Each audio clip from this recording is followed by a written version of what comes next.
इस विशाल ब्रह्मांड में लाखों करोड़ों की संख्या में उल्कापिंड यानी एस्टेरॉइड घूम रहे हैं, जो किसी न किसी ग्रह की तरफ बढ़ते हैं और उनसे टकरा जाते हैं।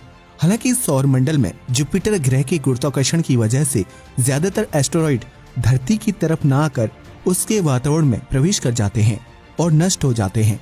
लेकिन फिर भी कुछ एस्टेरॉइड इतने ढीठ होते हैं कि घूमते फिरते धरती के बेहद समीप आ जाते हैं और उनकी धरती से टकराने का खतरा काफी बढ़ जाता है। ऐसा ही एक एस्टेरॉइड 21 मार्च 2021 को धरती के बेहद नजदीक से होकर गुजरेगा, जिससे जुड़ी जानकारी नासा ने शेयर की है। तो आइए जानते हैं इस एस्टेरॉइड के बारे में। 231937 2001 FO32 21 मार्च 2021 को धरती के बेहद करीब से गुजरने वाले एस्टेरॉइड को 231937 2000 FO32 नाम दिया गया है, जो आकार में न्यूयॉर्क के स्टैच्यू ऑफ लिबर्टी से 3 गुना बड़ा है। नासा के वैज्ञानिकों ने बताया कि ये विशालकाय एस्टेरॉइड तकरीबन 34.4 किलोमीटर प्रति सेकंड की रफ्तार से हमारे सोलर सिस्टम में घूम रहा है, जो 21 मार्च को पृथ्वी से 2 मिलियन किलोमीटर की दूरी से गुजर सकता है। अगर आप धरती से इस एस्टेरॉइड को देखना चाहते हैं तो इसके लिए आपको 8 या उससे बड़े डायमीटर वाले टेलीस्कोप का इस्तेमाल करना होगा।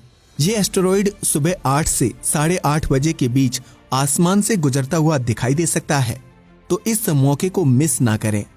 2001 FO32 नामक इस एस्टेरॉइड की खोज 23 मार्च 2001 में की गई थी, जिसे नासा के अपोलो एस्टेरॉइड ग्रुप के तहत क्लासिफाई किया गया था। नासा के वैज्ञानिकों की माने तो ये एस्टेरॉइड 22 फरवरी को पृथ्वी के सबसे करीब हो सकता है। हालांकि अभी इस बात की पुष्टि आधिकारिक तौर पर नहीं की गई है। 2001 FO32 की गति इतनी ज्यादा है कि वह मात्र 1 घंटे में पृथ्वी का पूरा चक्कर लगा सकता है। हालांकि इसके धरती से टकराने की संभावना ना के बराबर है, लेकिन इसका मतलब ये नहीं है कि 2001 FO32 से पृथ्वी को कोई संभावित खतरा नहीं हो सकता, क्योंकि थोड़ा सा भी उसकी दिशा में परिवर्तन सब कुछ बदल सकता है। वर्तमान में नासा ने इस एस्टेरॉइड को धरती के सबसे निकटतम मौजूद ऑब्जेक्ट के रूप में वर्णित किया है, जो किसी न किसी रूप में धरती वासियों के लिए खतरनाक हो सकता है। लिहाजा नासा के वैज्ञानिक लगातार इस एस्टेरॉइड की गति और दिशा पर नजर बनाए हुए हैं। क्या होते हैं उल्कापिंड?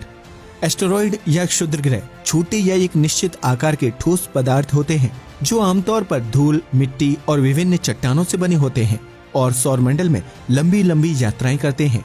अपनी इसी यात्रा के दौरान एस्टेरॉइड विभिन्न ग्रहों के बेहद समीप से होकर गुजरते हैं।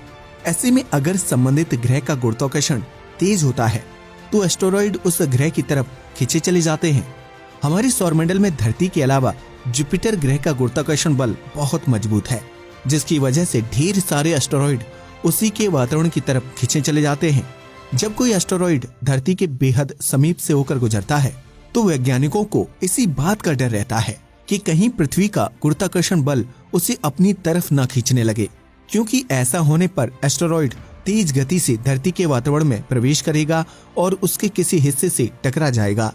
हालांकि ज्यादातर मामलों में छोटे एस्टेरॉइड धरती के वातावरण में प्रवेश करते ही नष्ट हो जाते हैं, लेकिन बड़े आकार के एस्टेरॉइड्स का पृथ्वी से टकराने का भय ज्यादा रहता है। धरती से टकरा सकते हैं 900 से ज्यादा एस्टेरॉइड।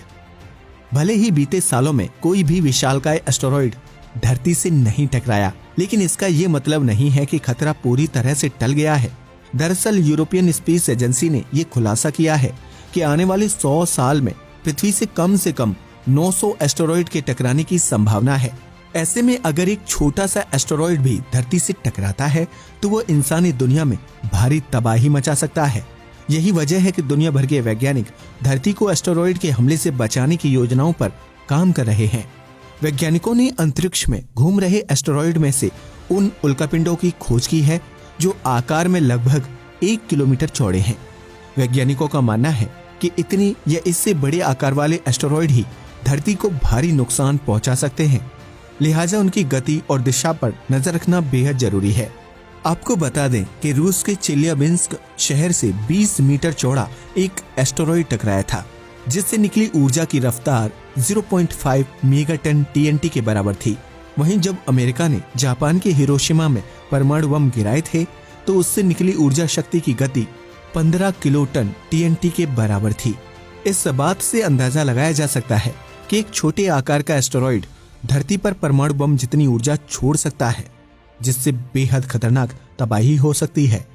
आज के लिए बस इतना ही। वीडियो पसंद आया हो तो इसे लाइक और शेयर करें, साथ ही चैनल को भी सब्सक्राइब करें। जय हिंद दोस्तों।